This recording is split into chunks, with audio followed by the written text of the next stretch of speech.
What if memories could return in someone else? A quiet orphan began drawing places he'd never seen and whispering names no one recognized. In doing so, he gave a grieving mother one final chance to understand and uncovered a secret buried for 15 years. Stay with us to witness a story of memory, mystery, and a truth no one was ready to face. Also, tell us in the comments whether you believe in miracles or not. For most of his 11 years, Miles Carter had been invisible.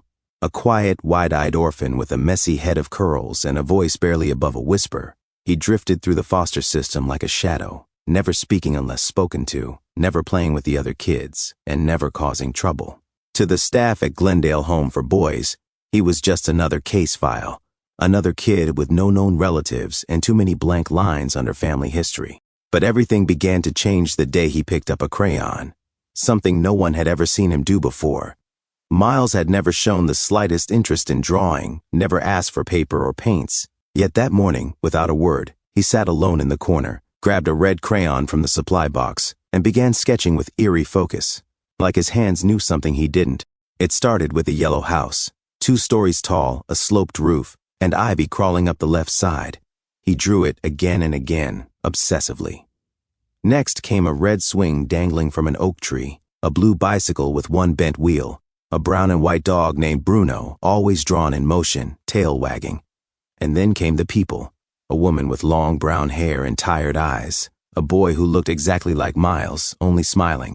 Miss Ray, one of the staff members, found the sketches unnerving, not just because of the detail, but because Miles had never been to any of the places he was drawing. When asked, he only shrugged and said, "I don't know, I just see them."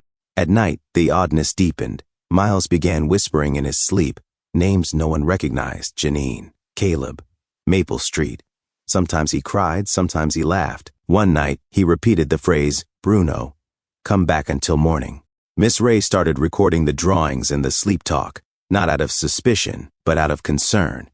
And when she posted a few online, asking if anyone recognized the locations, she didn't expect what happened next. The images went viral. Most people shrugged it off. Just another creepy kid internet story. But somewhere, in a quiet town 100 miles away, one woman froze mid-scroll. Her name was Janine Holloway. Her fingers trembled as she stared at the drawing of the yellow house. It was hers. Not just the color, but the crooked porch railing, the single crack in the upstairs window pane. It had been 15 years, but she'd never forgotten. Janine Holloway didn't believe in miracles anymore. Not since the fire. Not since the night her world was reduced to ash and questions no one could answer. But at that moment, she started to wonder, what if? For 15 years, she carried that weight like a second skin, quietly, dutifully, with the practiced numbness of a woman who taught herself how not to cry. She had remarried, changed towns, and buried the past beneath stacks of library books and quiet routines. But not a day went by when she didn't think of him. Caleb, her only son, taken from her in a fire that never made sense. It had happened on a cool autumn night, just days after his 11th birthday. The official report called it accidental. A faulty wire, maybe a candle. They never found a clear cause. Caleb had been home alone for just a few hours. She dropped him off at a friend's sleepover, only to later learn he never stayed. No one knew why he came back. By the time firefighters broke through the smoke, it was too late. His body was found near the stairs, just feet from the front door. But there were things Janine never understood. Why had he returned? Why had the dog Bruno been locked inside too? And why, despite everything, did some part of her still feel like the truth had been buried with the rubble? It was a normal evening when she saw the post. She was scrolling through her phone during a staff meeting break, sipping lukewarm coffee, when a thumbnail caught her eye. A child's drawing of a yellow house. Her house. She tapped on it, her breath catching. Then came the next image. A red swing, crooked just the way Caleb used to kick it. A dented blue bicycle that had taken weeks to save up for. A scruffy dog sketched in brown crayon, tail mid-wag. Bruno. Her hands began to shake. And then came the video. A boy curled in bed, whispering her name. Janine. The sound of it, soft and uncertain, made her chest cave in. No child had called her that name with such tenderness since Caleb. She didn't remember how she got in the car, only that she drove, knuckles white on the steering wheel, heart racing like it hadn't in years. The group home sat on the outskirts of town, a squat brick building with chipped blue paint and a rusted sign. She waited outside in the parking lot for 10 full minutes before working up the courage to knock on the office door. Miss Ray opened it, clearly startled by the sudden arrival, but when Janine explained why she had come and what she'd seen, there was no hesitation. She led her through a quiet hallway to the rec room, where a few boys were sitting on beanbags watching cartoons, and there, off to the side by the window, was Miles. He was drawing again, another sketch, something new, a tree this time, with initials carved into its bark. Janine stepped into the room, barely breathing. The moment she did, Miles froze. He looked up, his eyes locked onto hers. Then he dropped the crayon, stood, and said one word, "Mom?" And before she could process what was happening, he ran to her. Janine didn't remember hugging him. Her body moved before her mind could make sense of it. The boy who had just called her mom clung to her like he belonged there, and for a terrifying, impossible moment, it felt like he did. She tried to tell herself it was grief, that she was seeing things she wanted to see. But the look in his eyes, steady, knowing, shook something loose in her. 2 days later, she filed for temporary foster custody, not to replace her son, not to chase ghosts, but because something in her refused to walk away. She didn't bring him home to her quiet house with Thomas. Instead, she brought him back to the one place she had spent 15 years avoiding, the old house. The property had been locked in probate for years, half renovated by failed owners, and finally reclaimed under Janine's name. She never meant to return. But when Miles stepped onto the porch, he didn't ask where they were. He just stood there, staring up at the roof line like he remembered how it burned. Inside, he moved with quiet certainty. He brushed his hand along the stair railing and pointed at a dent no one else would have noticed. "Caleb tripped here," he said softly. In the hallway, he paused beside the linen closet. The towels were blue. Janine stared. They had been, long ago. Sky blue, because Caleb said they felt softer. Later that day, Miles disappeared into the old master bedroom. When she found him crouched behind the dresser, he looked up and said, "This was my hiding spot." When Dad got mad, her breath caught. Caleb had hidden there once, just once, on a night no one ever spoke about again. It didn't stop there. Miles knew things no child should. He hummed the lullaby Janine had made up for Caleb. He found the loose floorboard where baseball cards had been stashed. He remembered the shape of the backyard swing, the exact dent in the fence. But the peace didn't last. Within days, the sleep-talking returned, more vivid, more frantic. Then came the drawings. One showed a shadowy man with a gas can, another, a fire starting in the corner of her room. He didn't mean to, Miles whispered one night. He just wanted to scare her. Then came something different. "There's a basement," he said one morning. "Behind the shed." "You forgot." "There isn't," Janine replied. But Miles just stared at her. "It smells like gasoline." That night, she found it, buried in a forgotten blueprint from years before. In tiny faded print beneath the rear elevation of the property were the words, "Auxiliary crawl space access, rear structure." Janine had never seen them before. Not in any renovation documents, not in the real estate files, not in the fire investigation. And yet, they were there, as if the house itself had been holding its breath all this time. She sat at the kitchen table for a long while, blueprint laid out before her, heart thudding in her chest.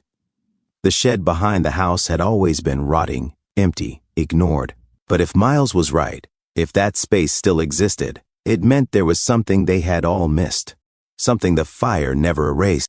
The next morning, Janine stood at the edge of the backyard, staring at the shed. It leaned forward slightly, slouched from years of rot, but somehow still intact, still waiting. She approached it slowly, heart tight in her chest, the blueprint from the night before folded in her coat pocket. Inside, the air was stale and heavy. Dust clung to everything, and the faint scent of mold lingered in the shadows. But beneath it, she caught something else, sharp, chemical, almost oily. Her boots creaked over warped boards as she moved to the far wall and knelt, a seam in the floor, a hollow sound beneath her knock. By noon, she returned with gloves, a crowbar, and a tight knot of dread in her stomach. It took time to loosen the boards. Years of neglect had warped them into place. But finally, she exposed a trap door. She stared at it for a long moment before opening it. The crawl space below was narrow and damp, just deep enough to stand hunched. She climbed down with a flashlight and scanned the space. The walls were bare concrete. The floor was gravel and ash. In the corner, a scorched gas can lay on its side, half melted into the dirt. Nearby, Something metal jutted out from behind a collapsed shelf. Janine reached for it and pulled out a rusted tin box. Inside were charred fragments, pages curled at the edges, blackened but not entirely destroyed. She sat down on the cold floor, barely breathing as she peeled them apart. The first page was childishly written, shaky, the ink smudged. Bruno barked last night when Dad walked to the shed. He had a big red can. Another page had a drawing of a treehouse, neat, simple, Caleb style. Below it, another note. I heard Dad talking on the phone again. He said she'll be out of the house, it'll be quick. He said it won't really hurt him. Janine's throat tightened. The next entry was shorter. I think he's going to do something. I don't know what. I'm scared. Janine felt the air drain from her lungs. She didn't want to believe it. Even now, after everything. Michael had been selfish, cold, distant. But he had loved Caleb once, or so she thought. She had convinced herself for years that whatever he'd done wrong, it didn't include this. But these pages weren't rumors or memories. They were Caleb's voice, his warning, and no one had heard it in time. She climbed back up, tin box clutched in her shaking hands. Her legs gave slightly as she reached the top, but she steadied herself against the doorway and looked back at the house. The fire hadn't just taken her son. It had tried to bury his. Janine didn't sleep that night. She sat at the kitchen table, the rusted box open in front of her, its contents carefully laid out. The house was silent, but her mind raced. She read and reread the pages, as if trying to convince herself they said something different, that she had misunderstood, that Caleb had misunderstood. But the handwriting was unmistakable. The phrasing, the awkward but earnest logic, was heartbreakingly familiar. She didn't call the police, not right away, not without help. She needed someone who could look at this not just with emotion, but with clarity. Someone who knew how to follow a trail. So the next morning, she drove 2 towns over and knocked on the door of David Monroe, a retired reporter who had once covered the fire and never truly stopped asking questions about it. He welcomed her in without hesitation. As she unpacked the tin box onto his table, he listened, read, and slowly leaned back in his chair. There was no doubt in his eyes, only something colder. Recognition. A puzzle piece he hadn't expected to find this late in the game. David spent the next several days following the threads the notebook hinted at. He tracked down property insurance records and quietly requested archival call logs. One document showed Michael had filed for a major policy increase just 9 days before the fire. A clerk at a hardware store vaguely recalled selling kerosene and strike-anywhere matches to someone who paid in cash. Tall, impatient, driving a maroon SUV. The same kind Michael had back then. But what sealed it was the voicemail. Recovered from a long dormant cloud backup, linked to Michael's old number, it had been archived, never deleted. On it, his voice was calm, measured, but the words were damning. She's dropping the kid off. I'll have a clear window. This is the only way to reset things. Just enough damage to cover the debt. Nothing permanent. Only it was. The evidence was turned over to the authorities. This time, they didn't dismiss. Michael Holloway was arrested quietly in the driveway of his suburban home in Virginia. He didn't resist. Under questioning, he folded quickly. He claimed he hadn't known Caleb had returned to the house, that the fire was meant to be small, symbolic, just enough to file the claim, just enough to rattle Janine. I never meant to hurt him, he repeated over and over. It was supposed to be empty. But the house wasn't empty, and Caleb had burned. There was no courtroom drama, no televised trial. Michael's confession and the recovered evidence made the case airtight. He was charged with arson and reckless homicide. Janine didn't attend the hearing. She didn't need to see him again. She had what she needed. Back at the old house, the air felt different. Miles had stopped having the episodes. The violent sketches were gone. He still sleep-talked occasionally, but it was softer now. Like the voice inside him no longer needed to shout. He smiled more, ate more, laughed even. It wasn't instant healing, but it was real. One morning, just after dawn, Janine stepped onto the back porch and found him sitting cross-legged on the wooden steps, sketchpad open on his lap. Miles didn't look up. He simply tore a page from the pad, handed it to her, and returned to his drawing. Janine stared down at the paper, and for a long time, she didn't move. The drawing was gentle, peaceful in a way Janine hadn't felt in years. A tall tree stretched its arms over a patch of soft grass, dappled in light. Beneath it sat a woman, older, her back slightly hunched, a book open in her lap. Her hair was streaked with silver. but the smile on her face was one of quiet contentment. Behind her stood a boy. He wasn't drawn like a ghost or a memory. He stood solid and warm, his face full of joy, one hand resting gently on the woman's shoulder. Janine knew him instantly, not just from the shape of his smile or the small scar beneath his chin, but from something deeper, something unmistakable. It was Caleb. She pressed a hand to her mouth. The edges of the paper trembled in her fingers. For a moment, the years collapsed, not with pain, but with grace. She could almost hear the rustle of tree branches, almost smell the sun-warmed grass. It wasn't a photograph.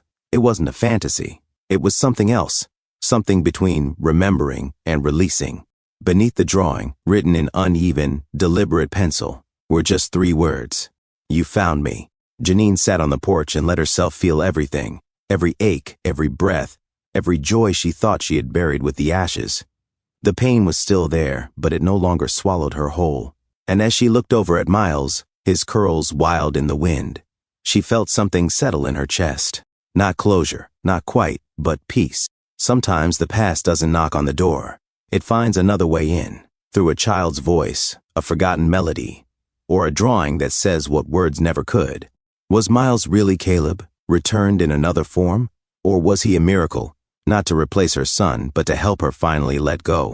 That's a question only the heart can answer. What do you believe? Was it reincarnation, a sign from above, or just the healing hand of God working in its own quiet, mysterious way?